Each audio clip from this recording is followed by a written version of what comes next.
Turbidity has been a challenge for the Fort James reverse osmosis plant.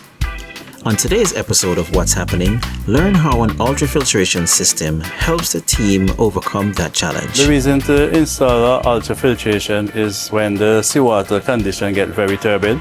Turbidity is when the water is dirty.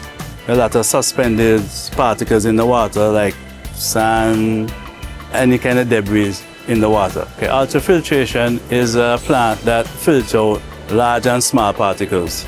So the ultrafiltration, we use it to clean up the water coming from the sea. Nameplate of the Fort James power plant is 1 million imperial gallons per day. When it's bad season, when the water is bad, sometimes we make 500,000, 400,000, 300,000 because the turbidity is, it affects the membrane, so the membrane is doing less production. When the turbidity is high, the 5 micron filter gets clogged fast, and when it can't filter any more, particles will pass the 5 micron filter and go to the membrane, and it will damage the membrane, cause the membrane to less production and less quality of water. When the seawater condition is real bad, the ultrafiltration can get your turbidity less than 1. So like for instance, the turbidity at the seawater coming in is 25. The ultrafiltration will get it down less than 1 NTU.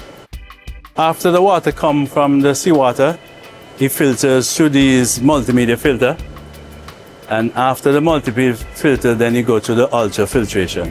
So when the water leaves from the multimedia filter, it's entered to the UF. This is the UF. The UF have 2 trains, train 1 and train 2. So water enters the UF and then filter out, and then go to the storage tank. And then from the storage tank, it will pump to the unit.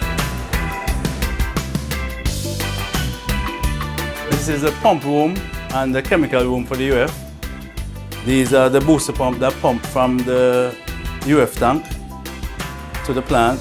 These are the backwash pump that backwash the UF. So we do a chlorine backwash and we do an acid backwash. Citric acid backwash, which it's enter here. So we do each every day. These are the air blower. So when you're doing a backwash, it will send air in the UF to break up any particles, and then you get jumping right into the backwash. And this is an air compressor. This controls the air valve on them.